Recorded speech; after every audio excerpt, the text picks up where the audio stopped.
నమస్కారం. భవిష్యవాణి కార్యక్రమానికి స్వాగతం. ఈరోజు మనతో పాటు ఉన్నారు ప్రముఖ మేధిని జ్యోతిషులు, జ్యోతిష్యానంత సవ్యసాచి జీవీఎల్ఎన్ ఆచార్యులు గారు. గురువుగారు, చాలామంది ఏంటంటే ఈ 3 ప్రశ్నలకి ఇంత, లేకపోతే 5 ప్రశ్నలు అయితే ఇంత అని ముందు ఫిక్స్ చేస్తున్నారు. కాబట్టి వీళ్ళు కూడా ఏమి అడగాలనేది ముందుగా నిర్ణయించుకుని వెళ్తున్నారు. ఇక్కడ అది వారి వారి వృత్తి యొక్క ధోరణి. దాన్ని మనం వాళ్ళ అవసరం, వీళ్ళ అవసరం, వారి దాహం. అట్లాగని శాస్త్రం ఉచితంగా చెప్పించుకోకూడదు. దీనికి ఎంఆర్పిని మనం క్రియేట్ చేయకూడదు. ఇప్పుడు మోర్ మనీ మోర్లా, ప్రొఫెషనల్ దగ్గరికి వెళ్తే రూపాయి ఎక్కువ తీసుకుంటాడు. టీచర్కి మాస్టర్కి తేడా ఉంది. అట్లాగే ఇక్కడ మీ యొక్క భవిష్యవాణిని తెలుసుకోవాలనుకునేటువంటి వారు మౌనంగా ఉండి ఆయన ఏం చెబుతాడో విని, మీకు ఆయన చెప్పినటువంటి అంశాలు మీ మనసుకు కరెక్ట్గా వచ్చాయి. సో ఈయన మన సమస్యని గుర్తించాడు అని ఐడెంటిఫికేషన్ నీ మైండ్కి వచ్చినప్పుడు అంతా చెప్పిన తర్వాత విని, ఆయన చెప్పిన అంశాల్లో నుంచి ఆయన చెప్పినవి మీరు అడగాల్సినవి అడగడం ద్వారా అక్కడ మీకున్నటువంటి సమస్య నివృత్తి అవుతుంది.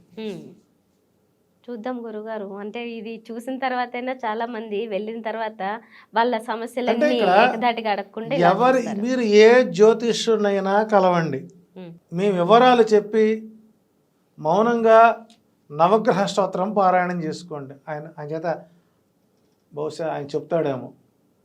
లేదు, మీ సమస్యను ఆయన గుర్తించలేకపోయాడు, విమర్శించొద్దు.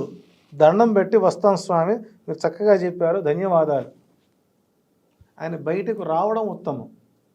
ఎందుకంటే శాస్త్రజ్ఞుని తిట్టినా కూడా దోషమే. ఆయన తప్పు చెప్పినా మనం తిట్టకూడదు. ఎందుకంటే మనకు భాగవతంలో అజామిళోపాఖ్యానం కానీ పునరోపాఖ్యం చూస్తుంటే బ్రహ్మను శాస్త్ర తిడితే మరు జన్మకు మగవాళ్ళే పుడతారని చెప్పి ఒక కర్మలో జన్మల్లో మనకు మల్లాది కృష్ణమూర్తి గారు చెప్పుకొచ్చారు. దాన్ని బాగా నమ్ముతా నేను. సో కాబట్టి మీకు నచ్చలేదు, గౌరవంగా తిరిగి వచ్చేసేయండి. పోతే ఆయనకి దర్శనం ఇచ్చామనుకుంటాం, ఒక ఖర్చు తగ్గించుకుంటాం. కాబట్టి ఇక్కడ జ్యోతిష్యుడి కంటే జ్యోతిష్యుడి దగ్గరకు వెళ్ళే వాళ్ళ యొక్క నిబద్ధత కనుక పర్ఫెక్ట్గా ఉంటే అక్కడ మీకు సమస్య పరిష్కారం అవుతుంది. లేదు, సమర్థవంతమైన జ్యోతిష్యుడు కలిగాడు, ఆయన చెప్పే అంశాలను వాస్తవాలుగా ఒప్పుకోండి. మనకి సమస్య ఉన్నదా లేదా? ఎస్, ఉంటే ఉంది, లేకపోతే లేదు.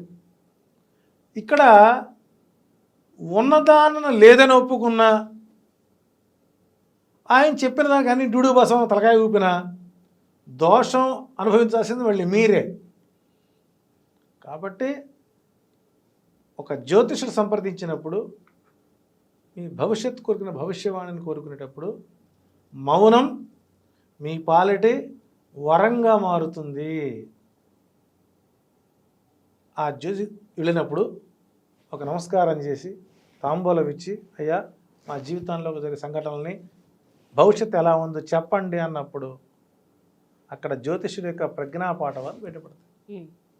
దాన్ని గమనించుకొని మానవాళి మీ ఆలోచన దాన్ని మార్చుకున్నప్పుడు శాస్త్రం ఎప్పుడూ నీ వెంట రక్షణగా ఉంటూ నీ నెగటివ్ని శిక్షిస్తూ నేను పాజిటివ్గా అడుగు ముందుకేస్తుంది. కాబట్టి నిర్ణయాలు తీసుకోవడంలో మీరు విఘ్నులుగా ప్రవర్తించండి, జ్ఞానులుగా ఉండండి, సంస్కారవంతులై శాస్త్రాన్ని మీరు ఉపయోగించుకోండి. చూసారు కదండి భవిష్యవాణి కార్యక్రమం. మీకు నచ్చితే మాత్రం తప్పకుండా లైక్ చేయండి, షేర్ చేయండి, సబ్స్క్రైబ్ చేయండి. అలాగే మీకున్న సందేహాలు ఏమైనా ఉన్నా, లేకపోతే మీరు ఏమైనా సలహాలు ఇవ్వాలనుకున్నా కామెంట్ రూపంలో కూడా మీరు చెప్పవచ్చు.